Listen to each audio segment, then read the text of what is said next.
Fala galerinha do xadrez, tudo beleza? Um mês histórico para o xadrez mundial. Anota o que está acontecendo. Magnus Carlsen voltou para o xadrez clássico, galera. Podem comemorar porque Magnus Carlsen é o número 1 do mundo. Foi campeão mundial durante uma década. De 2013 a 2020 e pouco. Já nem lembro mais quanto, mas por aí, uns 10 anos. E depois veio, ele parou de jogar. Ele nunca perdeu o título de campeão mundial. Ele parou de jogar porque ele disse que cansou do xadrez ritmo clássico, que são essas partidas pensadas, demoradas, podem levar 6 horas, 7 horas, dependendo do número de lances, porque depois vai ganhando acréscimo a cada 30 segundos, pode se estender, pode ter partida longa, mas de 5 a 7 horas em geral, né?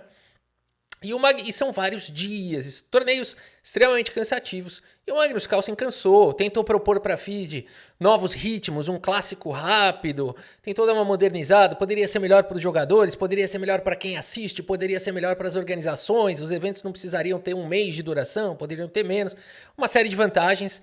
Eu, particularmente, gosto muito da ideia do clássico rápido, sem tirar muito tempo, mas eu acho que o clássico ainda precisa existir, na minha opinião, mas de fato eu acho que nem é saudável uma partida durar 6 horas. Pro corpo mesmo não é saudável. Você precisa comer, você precisa passear, você precisa andar, né? Não faz bem. Nem pra saúde. E há vários dias disso não faz bem.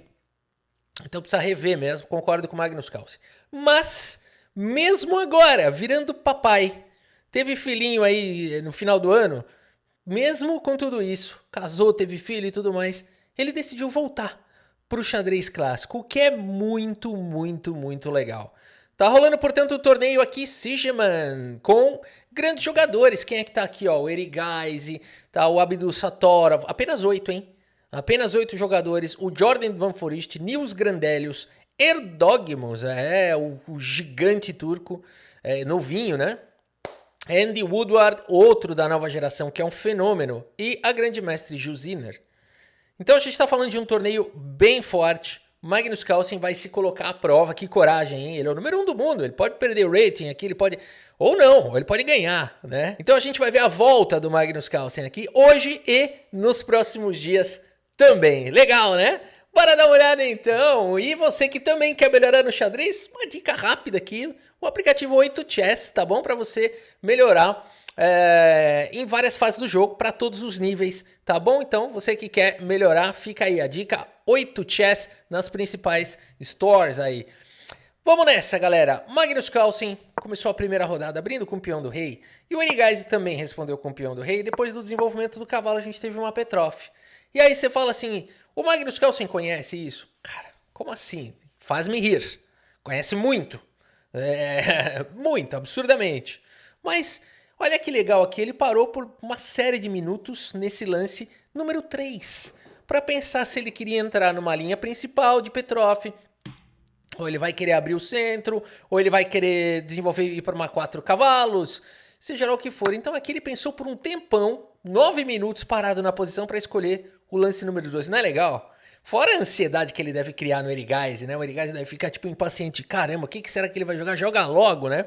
Já dá um impacto psicológico ali. O Erigaisi já deve estar com frio na barriga lá em cima, né? E além de tudo, com esse suspense todo. O Erigaisi cutuca, o cavalo volta. É outro lance que o Magnus Carlsen parou um tempão para jogar. Porque ele pode voltar para F3, ele pode jogar para C4. Ele tá tentando já de cara fazer uma partida interessante, o que é muito legal. Ele não tá chegando lá com lances ao toque na abertura e tudo, ele tá querendo criar alguma coisa diferente. A partida seguiu com o cavalo toma, recuperando o peão. E aqui, dama força a resposta das pretas. Um D5 seria um pouco estranho. Por isso o lance dama E7 aqui é quase forçado. Magnus segue com o cavalo em F4, lance típico aqui, saindo da frente do peão para atacar o cavalo volta e o Carlsen segue desenvolvendo com o cavalo C3, sem problema se quiser trocar as damas. O Erigaisi preferiu jogar com C6, controlou um pouquinho mais aqui os saltos do cavalo, e o Carlsen diretamente busca uma atuação maior aqui no centro. O Erigaisi segue trocando as damas e segue desenvolvendo o bispo com um tempo aqui sobre o peão. Magnus, notem que o Erigaisi jogou tudo ao toque, até agora jogou muito rápido. E o Magnus Carlsen está tomando seu tempo aqui, segue com o bispo D3, Troca um pouquinho mais, bispo toma, cavalo toma e o cavalo vem para 6. O Erigaise segue com o desenvolvimento. Pode lutar aqui pela... tá lutando aqui pela casa de B4, né? Existe essa luta e o cavalo também pode manobrar para novos lares. Pode até mesmo querer centralizar. Magnus segue com F3, dá a casa de F2 para o rei, evita os saltos do cavalo. Rei D7 foi jogado, os reis já se preparam para jogar um final. Rei F2. G6, o Erigaise quer tirar o bispo. Interessante notar que ele está evitando o avanço desse peão, que poderia liberar casas importantes aqui para o Magnus Carlsen. Vejam isso. E aqui o Magnus joga com A4, ganha um pouco mais de espaço na ala da dama. Bispo vem para G7 e, finalmente, Magnus Carlsen conecta as torres. O Erigaise também tem as torres conectadas. E logo mais a gente vai ter as lutas aí pelas colunas abertas. Mas, por enquanto, o Eriga segue com H5. E esse lance permite combater o bispo de casas escuras do Magnus Carlsen. Aqui temos o lance cavalo em E2. O Carlsen segue com o desenvolvimento das peças. Sai da frente do peão agora, podendo até mesmo pensar numa possível expansão. Bispo em H6 propõe trocas. E o Carlsen nesse momento fala, tudo bem, eu vou trocar, porque pelo menos eu dou uma descoordenada. A torre em H6 não está feliz. Ela vai ter que gastar algum tempo em algum momento para sair daí, né? Ou 2, alguma coisa ela vai ter que fazer. Em H6 ela não vai ficar. E o Carlsen segue, portanto, com B4. Ganha mais espaço na ala da dama. Cavalo pula para a casa de C7, saindo aqui, evitando um B5, né? Um B5 agora, pelo menos, não vem com o tempo sobre o cavalo. E agora, B5 chegou de qualquer maneira e torre de H volta para H8. Teve que gastar esse tempinho. Magnus segue com C4, ele expandiu bem aqui na ala da dama, mas a gente tem uma simetria, né? Notem que aqui a gente tem 4 contra 4 na ala da dama, 3 contra 3 na ala do rei. Por enquanto, falta desequilíbrio na posição para alguém ter alguma ambição diferente do empate. Cavalo em E6 foi jogado pelo Eriga. E aqui temos torre de A em B1, colocando a torre numa coluna que pode se tornar uma coluna aberta. C5 tenta manter a posição fechada. E aqui D5 ganha um tempo sobre o cavalo. Cavalo volta para a casa de G7, possivelmente aqui de olho nessa casa central no futuro. E o Magnus Carlsen segue expandindo na ala da dama com A5. A torre vem para a coluna aberta e aqui o Carlsen joga um A6. B6 fecha a posição. Cuidado, hein? Em alguns finais, se as brancas tiverem uma oportunidade, já trocou todas as torres e tudo mais, o rei está distante, existe uma possibilidade aqui de sacrifício no peão no futuro. A partida seguiu com o cavalo C3. O Magnus Carlsen sai agora da coluna E, vai lutar pela coluna. Cavalo vem para F5 e agora temos torre de HE1 lutando e cavalo D4. O Erigaise, cara, super jogador, top mundial, conseguiu centralizar o cavalo, um cavalo bem perigoso. Magnus joga com H4. Temos aqui o lance cavalo em C2 atacando a torre, praticamente forçando as trocas. Temos aqui trocas, torre C1, tira esse cavalo daí para poder ganhar a casa de E1 no futuro. O cavalo vem para casa de E3, o que é um lance assustador. Magnus Carlsen, será que ele está enferrujado? Magnus Carlsen segue com o lance cavalo aqui em D1 e agora o cavalo volta para F5. E G3 foi jogado protegendo o peão de H4. Rei D8, Erigaise passa a vez. Cavalo C3 foi jogado pelo Magnus Carlsen. Cavalo E3. E cavalo D1 mais uma vez ataca o cavalo. O cavalo sai. A gente teve uma partida lutada. Aqui uma partida lutada. Vamos já ver a próxima. E foi assim que o Magnus Carlsen voltou para os tabuleiros, fazendo 97,5% de precisão. O Erigaise fez 97,8% de precisão. Nada mal para uma primeira rodada. O Magnus Carlsen tinha 1 minuto aqui no relógio, né? Então você fala assim, cara, ele tá na sua principal forma? Certo que não. Certo que não. E mesmo assim ele pega um jogador como o Erigaise e não passou dificuldade nenhuma. Mas agora é o seguinte... Saiu o friozinho da barriga da primeira rodada. Saiu todas aquelas preocupações que ele tinha. Aquelas bolinhas, sabe? As bubbles. Bolinhas de preocupação. Foi estourando uma por uma. Estourou as bolinhas de preocupação. E agora vai jogar a segunda rodada. Será que... Esse é o Carlsen nervoso e enferrujado. Agora vamos ver se na segunda, no outro dia, no dia seguinte, se o Magnus Carlsen já se sente um pouco melhor. E ele vai jogar de negras contra ele, Nils Grandelius. Eu tenho medo do Nils Grandelius. Quando o Nils Grandelius joga contra o Navara, olha, olha, mas eu não quero nem comentar sobre isso. Vamos voltar aqui. Nils Grandelius. Abre a partida com o peão. Não tem jeito, a gente é... Homem é uma porcaria, né? Você pode ter 40, 50, 80 anos. A quinta série mora dentro de nós, né? Nos habitará para toda a eternidade. Meus amigos, peão dama foi jogado. Não vou falar que ele jogou de D4. Vai, deixa para lá. Cavalo F6 foi jogado aqui pelo Magnus Carlsen. C4. E o Carlsen segue com E6. Uma abertura flexível. Não sei ainda o que ele vai jogar aqui. Será que ele vai jogar uma Índia da Dama? Será que ele vai jogar uma Bogo Índia? Será que ele vai jogar um Gambito da Dama recusado ou uma Benoni? Tudo pode ser jogado ainda. Cavalo C3 foi jogado. C5 a Benoni. Temos aqui D5 avançando com o peão, trocas como se joga comumente na Benoni, e D6. A abertura do Mikhail Tal, galera.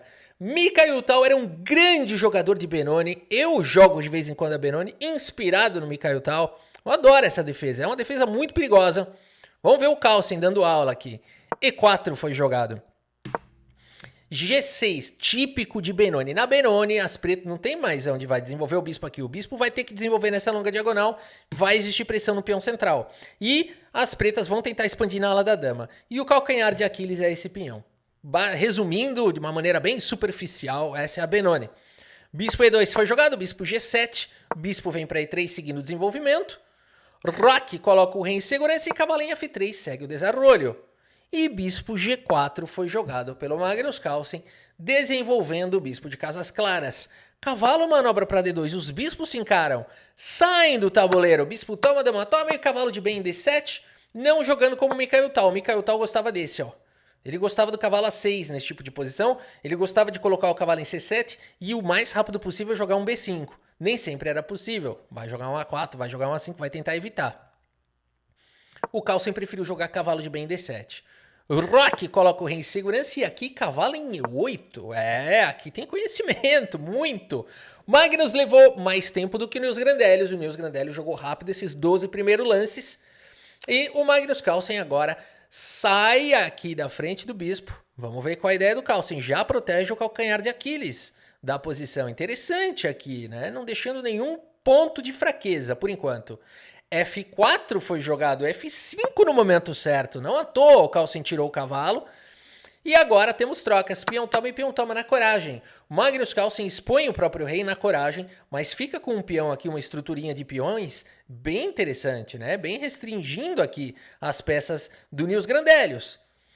O Nils segue com o bispo em F2, sai da frente da dama, tem uma casa de E6 aqui suculenta. O Magnus Carlsen já impede isso com o cavalo aqui em C7, bota pressão no peão, controla a casa de E6 e o Nils Grandellius segue trazendo o cavalo para o jogo. Não sei se ele vai querer jogar de repente o cavalo aqui na cesta horizontal, é uma possibilidade. Magnus segue com o cavalo em F6. Temos aqui o lance dama em D3, trazendo mais uma proteção para o peão central que já está sendo bombardeado. E existe uma pressão em F5, também é verdade. E saiu da coluna E, também é verdade. Magnus Carlsen segue com o lance B5. Uou! Magnus criativo. Magnus Carlsen encontra o fino do fino na posição. Quando ele percebe esse ataque aqui na ala do rei chegando, ele vai para um contra-jogo na ala da dama e fala para o Nils Grandellius, tem uma bombonière de peões. Qual você quer? Você quer de chocolate branco, de chocolate meio amargo? Olha, talvez os dois sejam bem amargos aqui, não sei. O Nils Grandellius escolhe esse, ele acha que esse é o meio amargo, ele achou que esse aqui era amargo demais. Não sei, dama por peão aqui talvez fosse um exagero, não podemos saber, eu sei que dá pra recuperar o peão já imediatamente. Por isso o Nils Grandellius preferiu capturar esse, pelo menos a dama não tá ameaçada. Qual a ideia do Magnus? Porque ele entregou esse peão. Depois de cavalo toma, dama toma, o Carlsen tem um peão a menos, valeu a pena? Eu não sei se valeu a pena. Será que cavalo por peão é a ideia? Não, esse lance aqui perde o jogo na hora.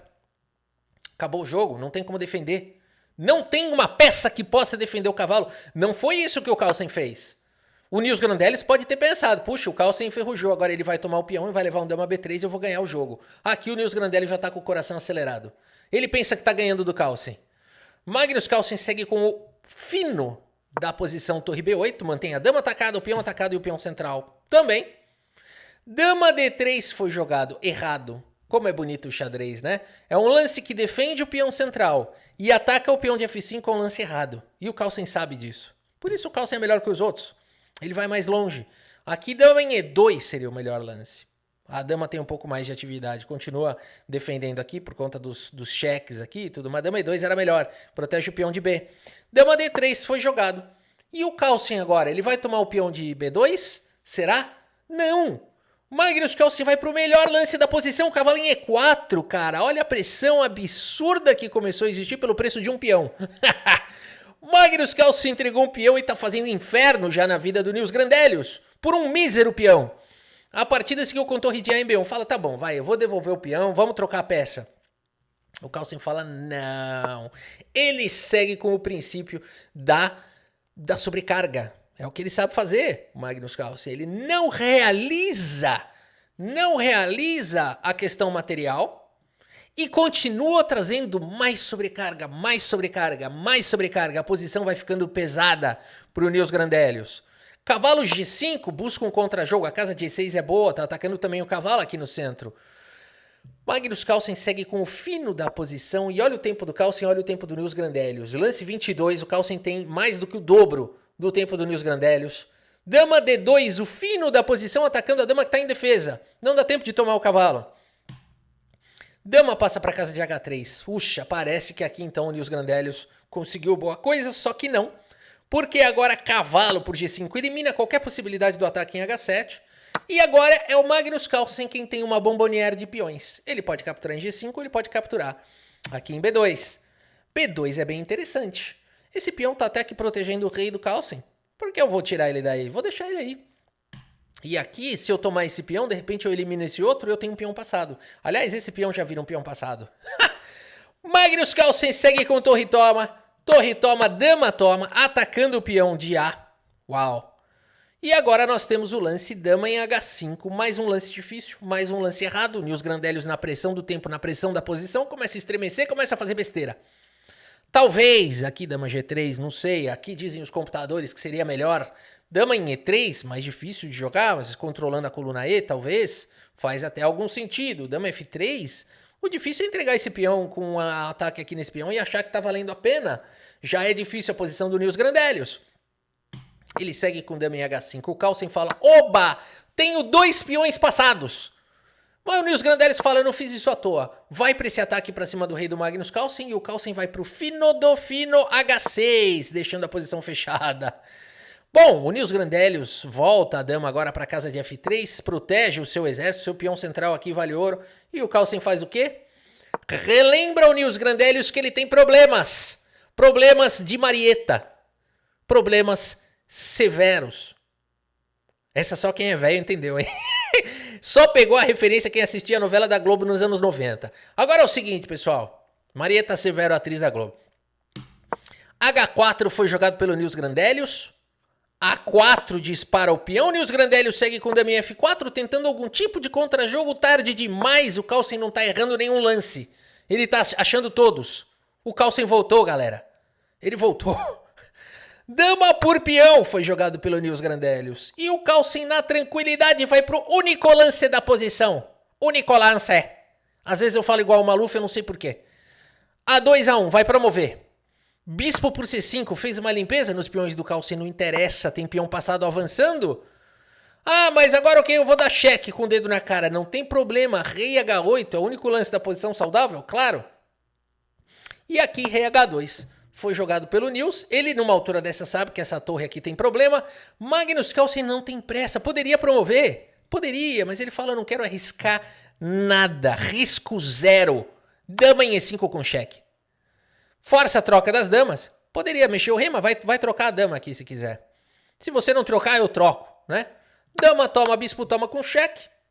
Rei H3 e agora simplesmente o lance de arremate.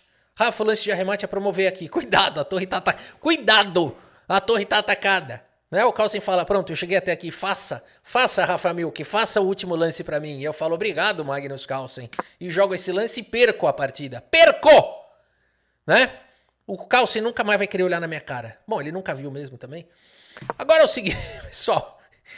Rei H3, cuidado! Ainda dá pra errar. Magnus Carlsen segue com o único lance da posição, torre D8. Não, único não, melhor. Tem torre B8, tem um monte. Não é único, tem torre C8 também. O Carlsen segue com torre D8, é o suficiente, é o lance suficiente. E nessa posição, Nils Grandelius, com tudo atacado, abandona aqui a partida. Abandonou porque não dá mais. Magnus Carlsen tá fazendo uma média aqui de 96, né? Quanto que foi a outra? 97 com 95? Dá uma média de 96. Tá bom ou não tá? Depois da mamadeira e da fralda. Pra retomar o torneio clássico. Tá bom, não tá? Tá bom demais. Magnus Carlsen está de volta, meus amigos. A gente vai acompanhando o torneio TP, tem um nome esquisito, né? TP Sigeman e Co. Aqui do... Vamos ver como é que tá a classificação final. E é isso, meus amigos. Nos próximos dias teremos mais Magnus Carlsen. Abdusattorov, Andy Woodward e Magnus Carlsen estão compartilhando da primeira colocação aqui no torneio. Erdógmos com um ponto invicto. Erigaise também não perdeu. Jordan Van Fourich também não perdeu. E aqui a Ju com meio ponto e o Nils Grandelius, pequenos, aqui na última posição. O Nils Grandelius ficou pequenos. Meus amigos, por hoje é isso. Espero que vocês tenham gostado aqui das partidas e do vídeo. Muito obrigado pela sua audiência, um grande abraço para todos vocês e até a próxima. Valeu!